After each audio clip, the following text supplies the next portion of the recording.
Hello everyone and welcome to Lot of Tech once again. So during this lockdown, most of us are spending our time at home, and I think this is the best time that you can utilize in doing things for which you never had time in your life. So I believe that many of you might have started your own YouTube channel, or you are planning to do so, or maybe you are already creating videos for some other entertainment platforms.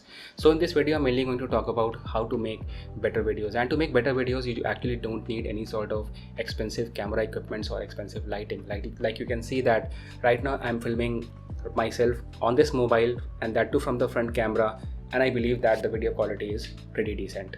So in this video I'm mainly going to talk about what is my camera, what is my lighting, and a brief overview about my setup. And at each and every point in this video you will get few tips which are really very important. I don't know why people don't actually talk about these things, but these are the things that I have learned myself over a long period of time, and I'll be sharing all these things with you so that you can create better and neat and clean videos.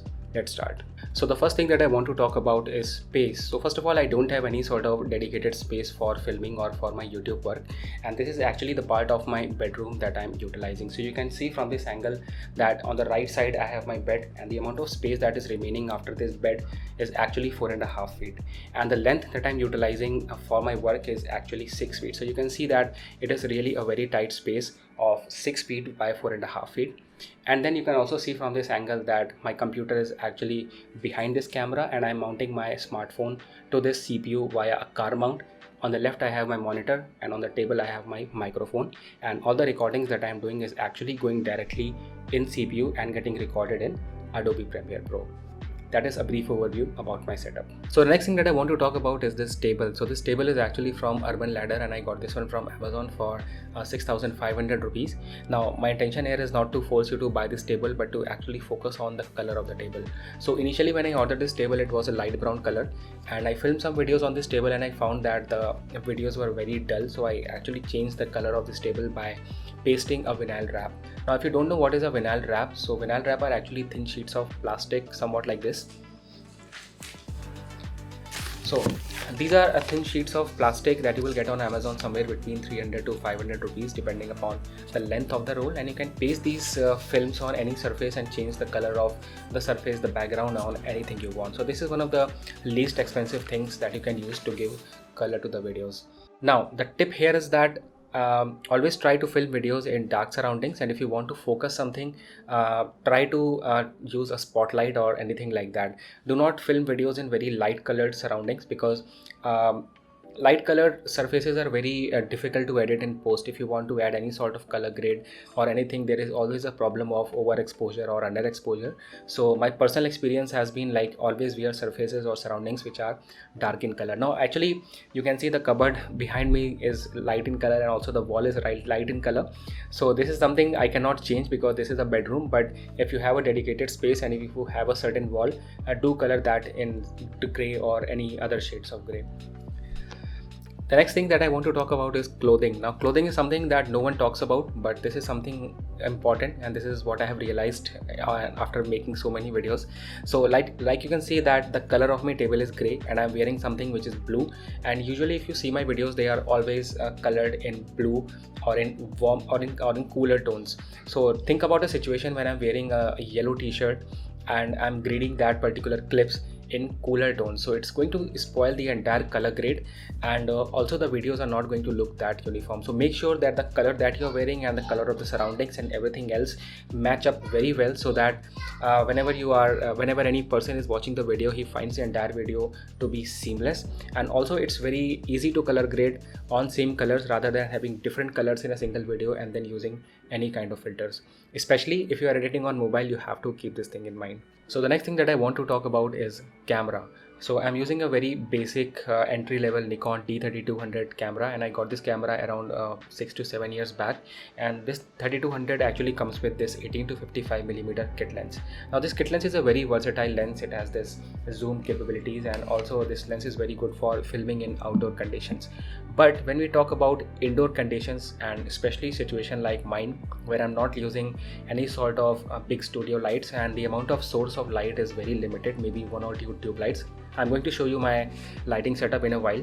So in those kind of situations, this lens is not good because this is not a low light lens. So last year I was thinking to upgrade to a new camera, maybe a Canon or a Sony, but as cameras are very expensive and it's a huge investment, so instead of buying a new camera, I actually got this prime lens for Nikon, and this is the 32mm prime lens. So as you can see that this lens actually has a very wide aperture. Can you see that? Okay, so this lens has a very wide aperture and it actually lets a lot of light inside the camera, and you're never going to get a grainy footage or a footage with a lot of noise. So just keep in mind that you need to have a prime lens. There are other advantages of prime lens, like these are very sharp lenses, and I will show you a few of my clips that I shot with this lens which are damn sharp. And also this lens is going to give you a very good depth of field or that bokeh effect in a very short range. Like for example, if I keep this lens somewhat here, and even if I'm filming from this distance, which is around 1 feet or even less than that, then also it's going to give you a very good background blur. So these are the advantages of using a prime lens. So make sure that if you are buying a camera, do pay attention to what the lens you are buying, and I believe that you should buy camera body separately and choose the lens according to the situation that you are in. Okay. The next thing that I want to talk about is lighting. So first of all, I don't have any sort of fancy lighting source like those big studio lights, because as I told you in the beginning that this is my bedroom and I cannot place those lights and fold and unfold them every day. It becomes a very tedious job. So the only two lighting source that I have in my room right now is one tube light which is fixed on this wall, which we usually have at our homes, and this another tube light which is right in front of me. Let me show you that.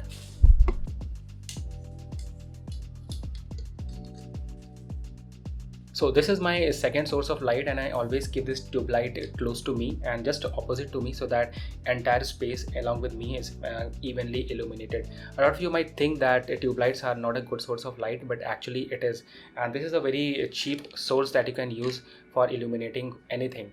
So this is a tube light from Luminous. You can get it from Philips or Havells or anything like that, and this is an LED tube light, a very lightweight, and it is around 20 watts and the lighting is around 6000 Kelvin. I just read what is there written behind. So the lighting is just around the color temperature is around 6000 Kelvin, only 20 watts. You can use as many tube lights like this one, and one of the biggest advantage of having a tube light is that it's not going to give you flickering in your videos.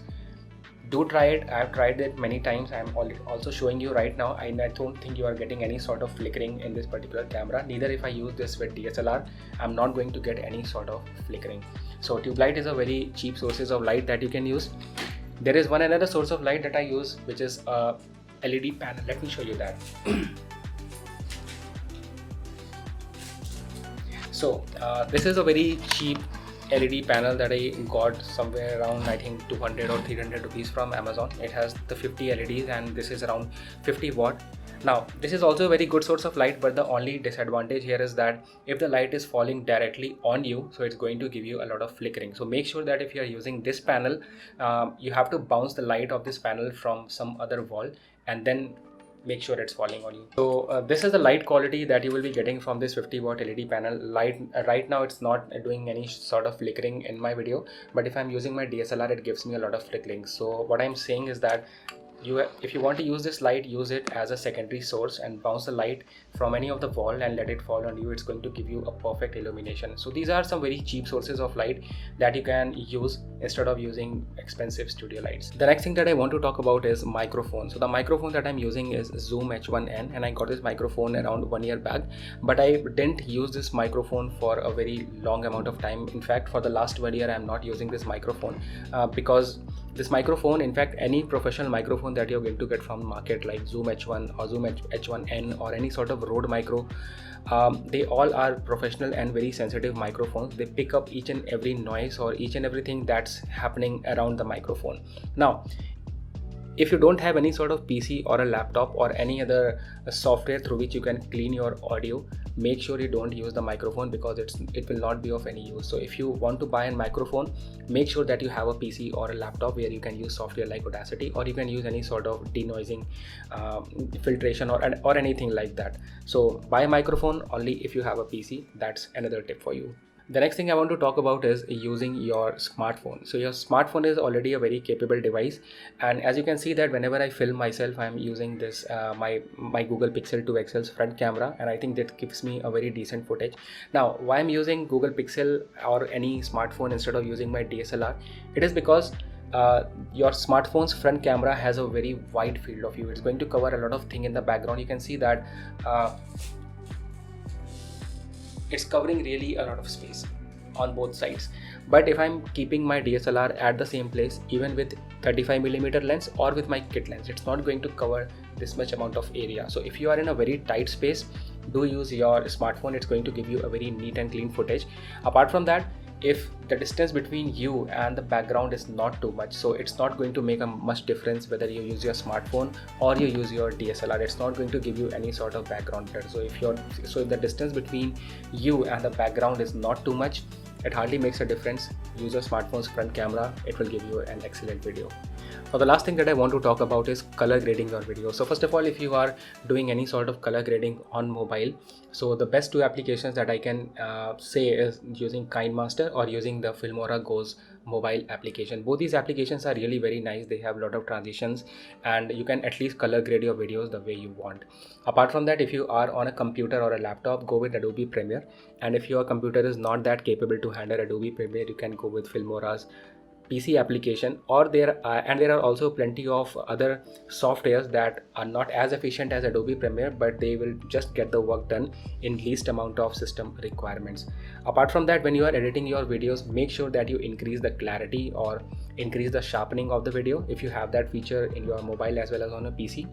And the next thing is that don't forget to add vignetting effect whenever required. Now, vignetting means that I'm actually focusing or illuminating myself, but the area around me is a little bit dark, so it actually brings the attention of a viewer at the center. This is really a very powerful effect, so don't forget to use that in your videos. So friend, this was all about the video, and you can see that I'm not using any sort of expensive camera gear, expensive lighting, or you might not have noticed any kind of expensive things in this particular setup.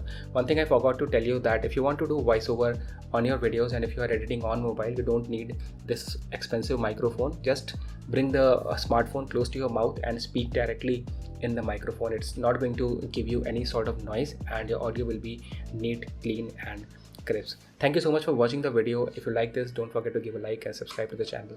I'll see you in the next one. Take care.